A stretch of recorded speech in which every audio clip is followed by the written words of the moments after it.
Ford wants to compete with Tesla, but its dealers are getting in the way.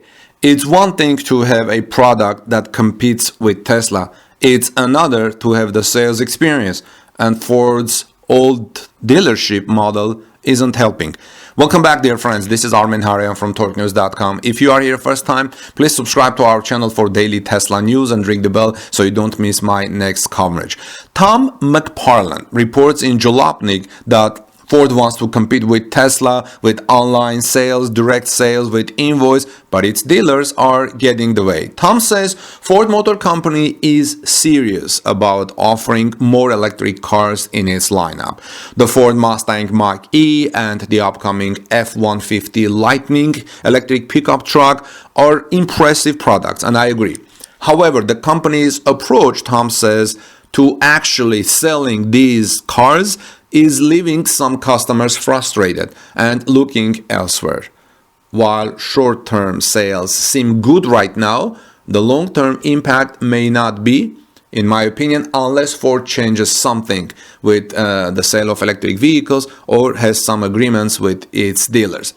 So Jalopnik's article says the first issue is that on these electric vehicles, Ford has moved to what is called e-invoicing pricing, or actually electric invoice pricing. This means that the invoice price or dealer cost on MSRP are identical. Usually dealers' invoice pricing is lower, allowing dealers to offer deals below MSRP price, which just isn't as clean or simple to a consumer who may rather want to just pay what the car costs instead of worrying about getting the best deal.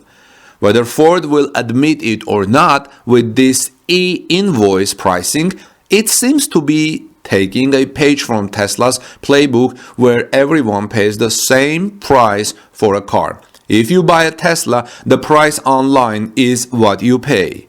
No games, no dealer, no other nonsense. Except, despite Ford's e-invoice pricing, dealers can play games and mark up cars well over the MSRP. CarDirect.com recently reported that Ford is implementing a program where dealers can snitch on each other if a dealer advertises the upcoming Lightning below MSRP. Advertising well over sticker price is perfectly okay, though the voluntary program says a dealer can sell a car for whatever they decide, but it is only attempting to discourage advertisements that indicate any level of savings. Now, I don't understand why they need to snitch each other. If your dealer's the marketing department has professional people working there, you can just go a couple of dealerships' websites and see what their prices are on the Lightning. Right now, Tom says, I have assisted with several Mach-E deals for various customers in different areas of the country, and though there are some vehicles for sale at MSRP, I've seen upwards of $10,000 over the sticker. There are even dealers putting a markup of over $30,000 on the cars. Now, I don't know where this is, what is going to happen, but maybe Ford needs to have nice conversation with dealers. Now, there is a lot of demand and not enough supply right now for Ford F-150 Lightning electric pickup truck. When those factors come together, sellers can charge whatever they like. However, earlier in the summer, Ford's manager of communications, Mike Levine, sent out a tweet responding to a customer's frustration regarding dealer markup. Mark said, "You are ready to buy? I'm ready to help you and other Mach-E customers get a car at MSRP. Easy. Any word on those solar power roof contracts? Though you'd been able to help those customers, you should also get on those EPA range estimates and FSD, Ross. The morning is young," he said, responding to Ross Gilbert. I was curious as to exactly how Mr. Levine or Ford Corporate, for that matter, planned on enforcing any type of policy that would disincentivize dealers from selling these cars over MSRP.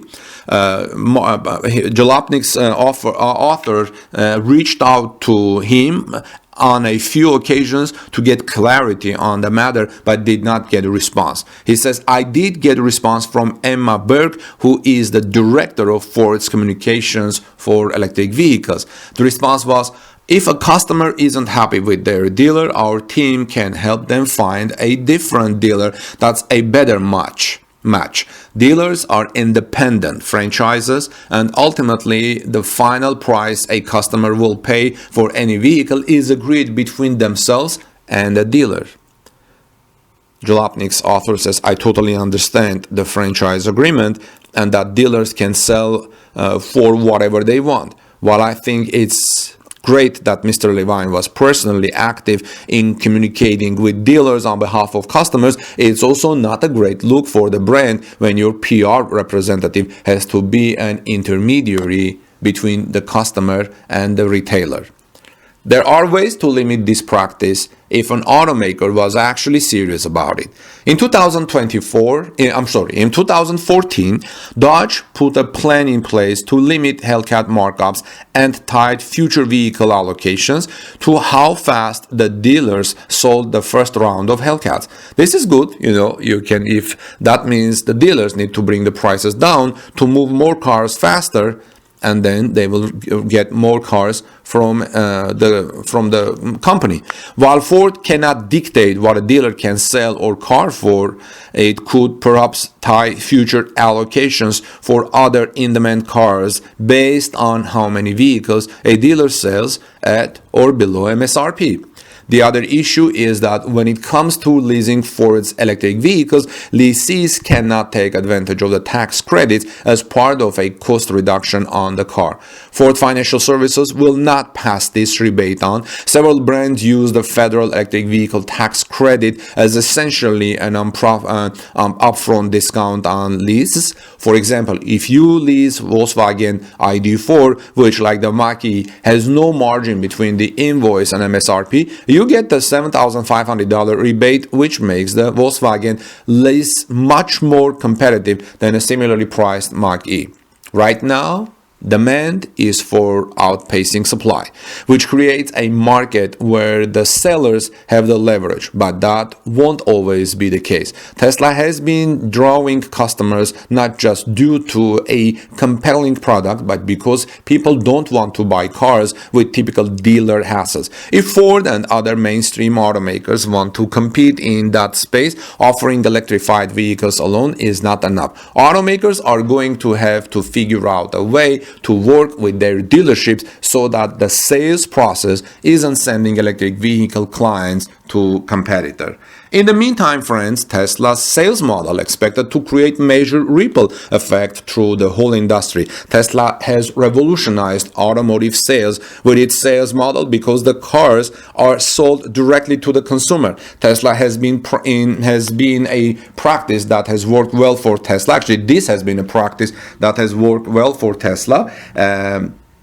And many other car companies could follow Tesla's lead. Tesla has changed automotive sales with its sales model, and the reality is that this will have some lasting implications. The business environment of the past 18 months has helped to accelerate some of these trends. Car buying will now be done more in the online space, and there will likely be less people who go from dealer to dealer looking at cars. Many of the changes that are being brought about by the adoption of new sales models may not be so pleasant for buyers in certain aspects. Tesla is not a very high volume car maker by any stretch. Tesla has moved many more units recently than in years past, but it still pales in comparison to companies such as Ford, which sold over 2 million vehicles in the United States during 2020. Some larger dealerships groups are expected to sell some dealerships. It might not make sense to have so many dealerships as more people are looking to buy cars online. Tesla and other companies that produce electric vehicles are the main drivers of this switch to doing more business online. Friends, another trend that has taken hold is that a lot of car dealers currently have much less inventory on the lot than in years prior. This has been a theme during the virus season due to supply chain breakdowns. The sad reality for consumers is that many manufacturers want to keep inventory numbers low so that they can raise prices. This will put some buyers in a hard position. Big discounts on cars may become something that isn't seen often.